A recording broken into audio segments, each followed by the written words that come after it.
In this video, I'm walking you through how to do modified floor block wishbone position.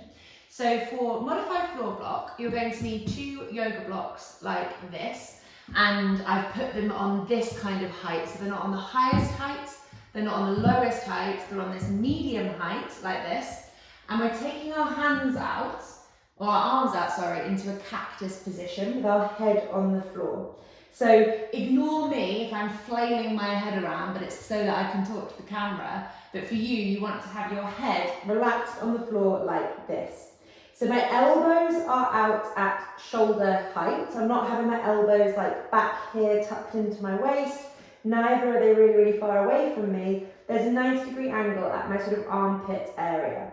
The length of my forearms runs along the length of the yoga block, and my hands are relaxed. So I see a lot of my clients like clenching their hands and stuff. Really try and relax them and keep that kind of upper body draped into the floor, just switching everything off.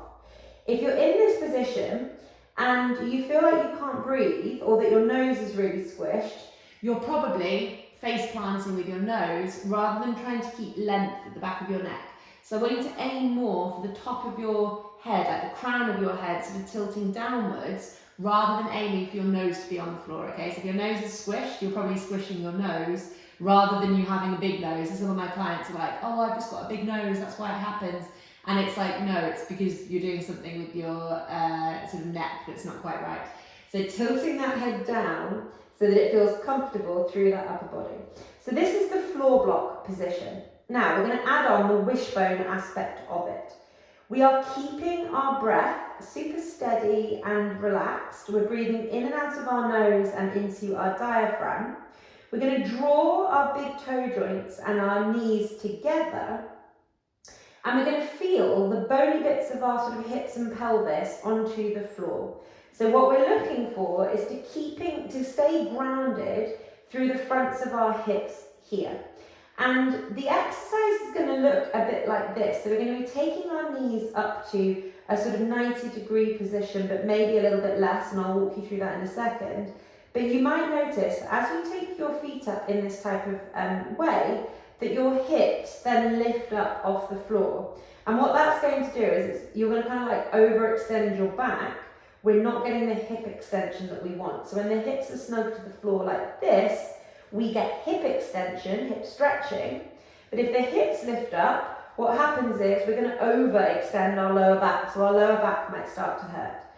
So what you're looking for is, yes, we are aiming to get our knees to 90 degrees, but if you get your knees to 90 degrees and then feel A, lower back pain, or B, that your hips lift up and off, you're going to reduce the height of your feet slightly.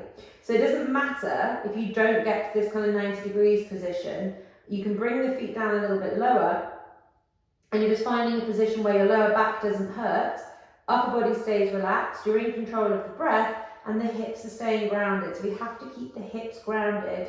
It doesn't matter about how high our legs go. And then when we found that spot that works for us, I'm going to go a little bit more just because that's a little bit too low for me, but you might be down there and that's absolutely fine.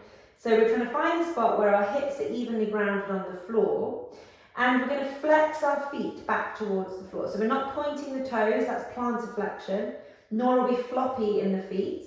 We're pulling the tops of the feet back towards the floor into what we call dorsiflexion.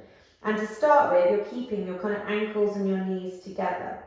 Keeping the knees together, you're then going to drop your ankles out to the side as far as you can go, working within the limits of pain. So if anything starts hurting, you've gone too far, and also your hips. So as you take your ankles out to the side, you might then notice that the hips start lifting up off the floor. So you want to reduce that movement, okay? So just doesn't matter how far out the ankles are going, I want you to feel that bony bit of your hips touching the floor. The feet stay flexed back and down towards the floor, and you're not rotating the ankles. So lots of people here, their feet are trying to cheat and supinate, where they're kind of like, yeah, they're rotating through the ankles, they've lost the alignment through the feet. And so what I want you to do, if you feel that that's happening, bring your feet back together and just practice the flexing, keeping your feet in this neutral position. So because they're touching, you're not rotating your ankles anymore, and your lower legs are moving out to the side, but the angle of the ankle and the foot isn't changing. So as you take that leg wide, you're not then twisting the feet like this, you're keeping them pulled back towards the floor, which is quite difficult for lots of people, especially when you can't see as well. So if in any doubt, just keep yourself in this position, because this is still going to be doing you good. It's still hip extension, balancing off the pelvis, a little bit of glute work, a little bit of hamstring work, a little bit of calf work, etc. But just focus on the foot position until you kind of really get an idea of what that fixed dorsiflexion looks like, and then we can start taking the lower legs out to one side. So upper body relaxed, head relaxed, arms, shoulders, etc. Knees stay together, ankles drop to the side, but the angle of the foot relative to the ankle is not changing, and we're not moving further than our hips want us to. I'm going to count down 60 seconds in my head in this position, modified floor block wishbone. It might not be a perfect 60 seconds, but we'll see how we go. Keep the breath steady, keep the feet active, keep the hips grounded. 3, 2, 1, I'm counting.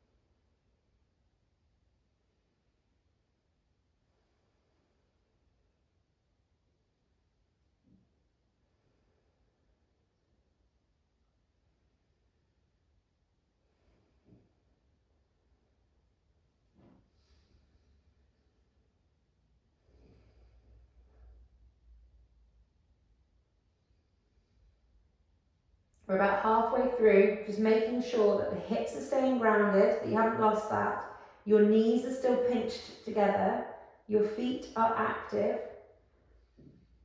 and the upper body is fully relaxed, focusing on the breath, but you might notice that your knees want to creep apart.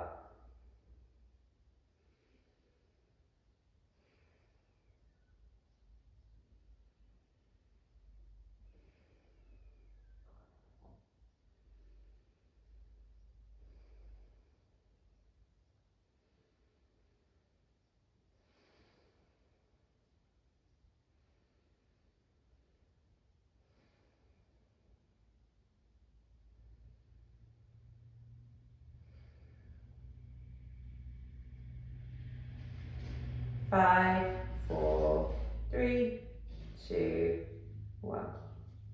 Oh, I was getting a bit of a burn along my right shin there, that was good. So that's modified floor block wishbone.